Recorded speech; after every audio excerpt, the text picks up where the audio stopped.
Beauty doesn't have a standard, it can come in all shape and size. Women empowerment মূলক যদি কোনো project থাকে তাহলে হয়তো আমি সেখানে ইন্টারেস্টেড হতে পারি। আমার মনে হয় আমাদের এখন যে ডক্টর ইউনিস আছেন তিনি বাংলাদেশকে রিপ্রেজেন্ট করেন গ্লোবালি। বাঁশি শুনে আর কাজে নাই সে যে ডাকাতিয়া বাঁশি।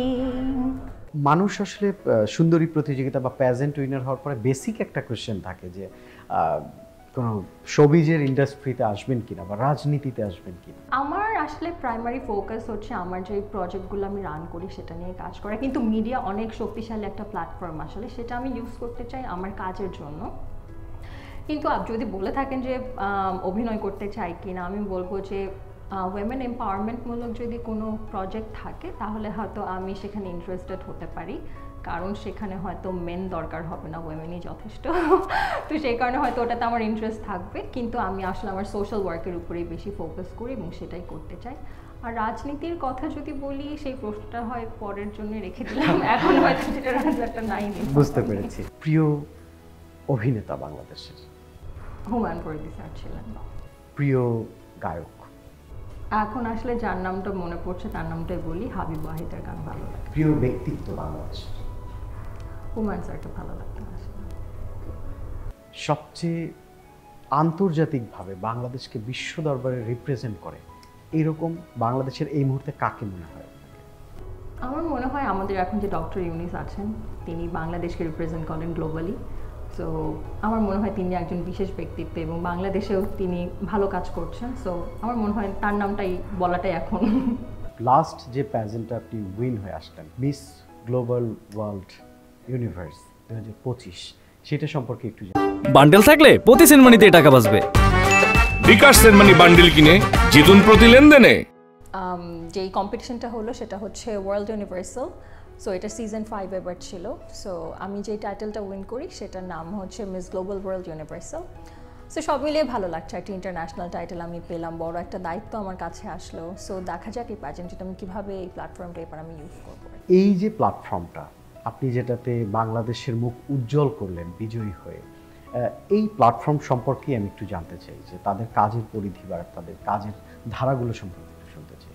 আসলে ওদের যেই মেইন ভিশনটা ছিল সেটা হচ্ছে beauty doesn't have a standard, it can come in all shape and size. So এই জিনিসটা আসলে আমার যে আইডিওলজি সেটার সাথে মিলে যাচ্ছিল বলে আসলে আমার পার্টিসিপেট করা, কারণ আমিও বিশ্বাস করি যে সৌন্দর্যের কোনো একটা সংজ্ঞা হতে পারে না।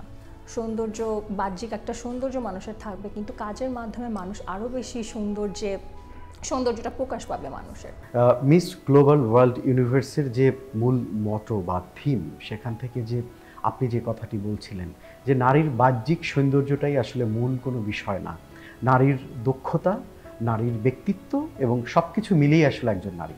সেই জায়গা থেকে আমাদের এই কন্টিনেন্টে মেয়েদেরকে আসলে বডি শেমিংয়ের জায়গায় অনেক বেশি আসলে সাফার করতে হয়। এই জায়গাটাতে আসলে আপনি কি বলতে চান? বুলি করা আসলে কোনো দিক থেকেই কখনোই ভালো না। সো আমার মনে হয় এই জিনিসগুলোতে আমাদের অডিয়েন্সের আর একটু বেশি কেয়ারফুল থাকা উচিত। সবাইকে আমরা সামনে ফরওয়ার্ড করার জন্য চেষ্টা করি রাদার দেন তাদের পুলিং দ্যাম ব্যাকওয়ার্ড। সো আমার মনে হয় সামনে প্রোগ্রেস করার জন্য যেভাবে মেয়েদেরকে সাহায্য করা উচিত সেই জিনিসগুলো আসলে করা দরকার। শায়রি, আপনি হচ্ছে একটি উন্নত দেশে থাকেন, সেখানকার জীবনযাপন আপনি দেখছেন এবং সেখান থেকে আসলে বাংলাদেশের যে জীবনযাপন, যদি মেজর কোনো পরিবর্তনের কথা আপনাকে প্রশ্ন করি, কোন বিষয়টাকে আসলে আপনি পরিবর্তন করতে চাইবেন? আমি টাইম ম্যানেজমেন্ট বা ডিসিপ্লিনের কথাটা বলবো, যে বাইরের দেশে আসলে টাইম ম্যানেজমেন্টটা খুবই স্ট্রিক্টলি আমরা মেনটেন করি। 8টা মানে 8টা, 8টা মানে 9টা না। তো এই জিনিসগুলো আমার মনে হয় এখন পরিবর্তন আসছে দেশে, যেমন আমি এখানেও ইন্টারভিউতে আসলাম। সো টাইমটা ম্যানেজ করা হচ্ছে সব জায়গায়, সো এটা একটা পজিটিভ দিক। সো আমার মনে হয় এরিয়া অফ ইমপ্রুভমেন্ট আরও আছে এখানে, আমরা আরও ইমপ্রুভ করতে পারবো। সো দেশের বাইরে থাকা মানেই যে ভালো সেটা না, আমাদের দেশেও কিন্তু অনেক ভালো কাজ হচ্ছে, ভালো জিনিস হচ্ছে, তাই না?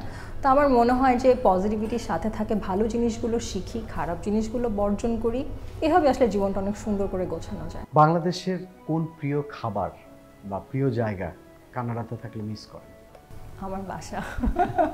আমার বাসা, আমার রুম, এই জিনিসটা সবচেয়ে বেশি মিস করি, কারণ বাসার ভেতর যখন আমি ঢুকি তখন বাইরের যে শায়রিটা সেটা বাইরেই আমি রেখে আসি, বাসার যে শায়রিটা সেই মানুষটা ফেরত আসে।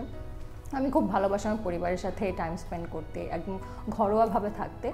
আরেকটা জিনিস আমি বলতে চাই যে আমি কিন্তু আর 8-10টা সাধারণ মেয়ের মতোই একজন, কিন্তু আমি স্বপ্ন দেখতে পছন্দ করি অনেক বেশি বলেই হয়তো আমার মাথায় আজকে এই মুকুটটা আছে। তো আমার ভালো লাগে দেশে যখন ফেরত আসি বা দেশে যখন বেড়াতে আসি নিজের মতো করে থাকতে, নিজের পরিবার, নিজের ফ্রেন্ডস ওদের সাথে সময় কাটাতে। বাংলাদেশের সোশ্যাল মিডিয়া প্ল্যাটফর্ম কি ঘাটাঘাটি করা হয় বা দেখা হয়? সোশ্যাল মিডিয়ার কন্টেন্ট দেখা হয় কিন্তু কমেন্টসগুলো পড়ি না। ওকে, কার কন্টেন্ট দেখেন? আসলে স্পেসিফিক ওরকম দেখা হয় না যে স্পেসিফিক একজনের নাম বলবো সেটা না, ভালো জিনিস যখন সামনে আসে তখন ওই জিনিসগুলো আসলে দেখা হয় এবং বেশ এনজয় করি। অবসরে কি করেন? অবসরে আমি প্রচুর ভলান্টিয়ারের কাজ করি আসলে, এবং গান টুকটাক করি।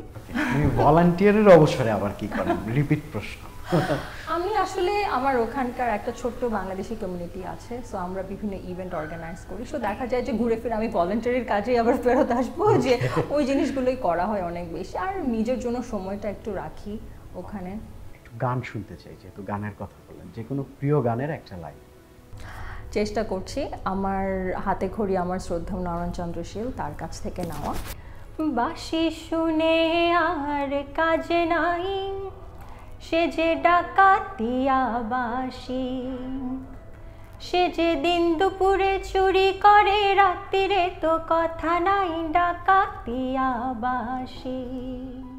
আপনি তো শিল্পীও হতে পারতেন মনে হচ্ছে। যুদ্ধের বিপরীতে পৃথিবীতে শান্তির জন্য আপনার আহ্বান কি থাকবে?